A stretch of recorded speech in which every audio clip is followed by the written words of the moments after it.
तृतीय श्रेणी सरस्वती गणितमालार पृष्ठा 105 23 व 24 नंबर टी करवा। 23 नंबर प्रश्न देला पुओ जन्म बेलू बापा को 30 वर्ष होइथिला।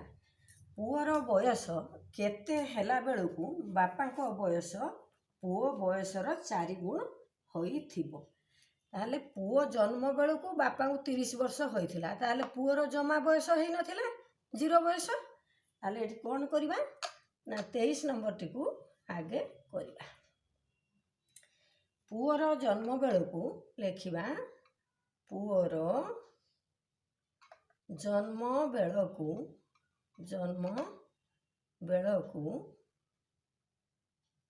बेलू बापा को बयस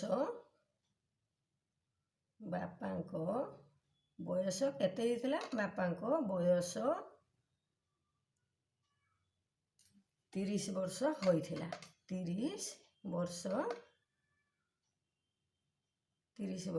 होइथिला।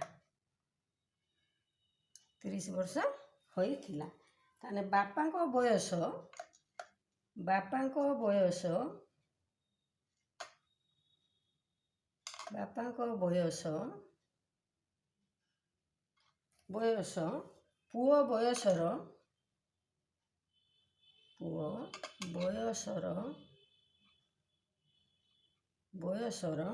4 गुण हेबो। 4 गुण हेबो। अर्थात कौन करिबा? अर्थात 30 गुणन 4 कर दबा। अर्थात 30 गुणन 4 कर दबा। 30 गुणन 4 हैला 4 गुण हबो। पुओ जन्म बेलू बापा 30 वर्ष होइथिला, ताले 30 गुणन 4 कर दबा। 120 वर्ष। 120 वर्ष बापा 120 वर्ष। अतएव पुओर 30 वर्ष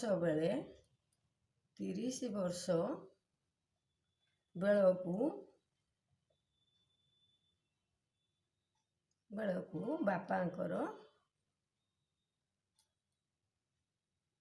बापांकर 120 वर्ष बेलू बापांको बयस पुओ बयसर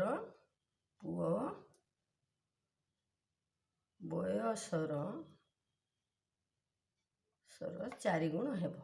4 गुण हेबो। अतएव उत्तर। बर्तमान 24 नंबर टी को करवा।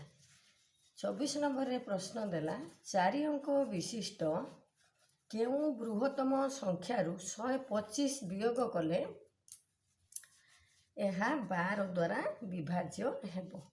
ये बहुत सहज प्रश्न अच्छी। आम कौन करवा ना 24 नंबर टी को एट करवा। 24 नंबर 4 अंक विशिष्ट केउ बृहत्तम संख्या देला संख्यारु 125 वियोग करदेले 12 द्वारा विभाज्य हेबो। ताले प्रथमे कौन लिखिबा? 4 अंक विशिष्ट बृहत्तम संख्या लिखिबा। ताले 4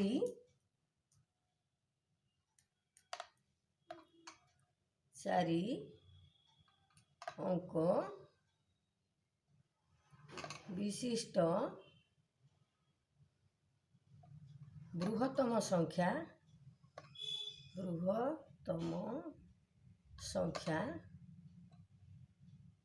9999 केते हेछि हमर ना 9999 कौन करवा ना आम कौन 125 वियोग करवा।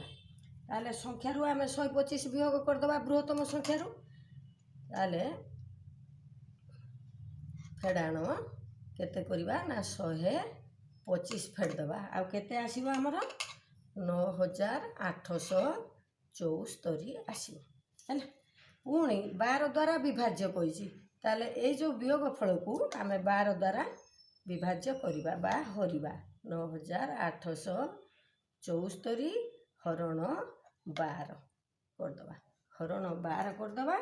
बाहर करदेले आमर पड़ो केते ना 822 पड़ी केते बड़िबो ना 10 बड़ी पड़िबो 10 बड़िबो बड़िबो ए जो बड़ी थिबा संख्या को आमे कोन करबा ना बृहत्तम संख्या रु वियोग करदबा बृहत्तम संख्या देला 9999 फेड़ाण केते करदबा ना 10 करदबा फेड़ाण 10 करदबा ताले केते हबो 9999 हैला 99 एई हैला हमर उत्तर अतएव रे लिखिबा अतएव 9999 रु 125 वियोग कले केते देछि हमकु वियोग करबा को 125 वियोग कले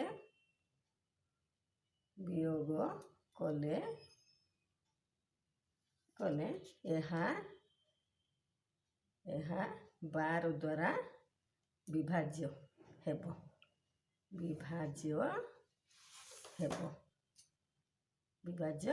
अतएव उत्तर किछि नाही दुईटी जाक प्रश्न को आमे जदि भल करी पढ़िबा बुझिबा ताले ए भली गणित को अति सहजरे समाधान कर परिबा।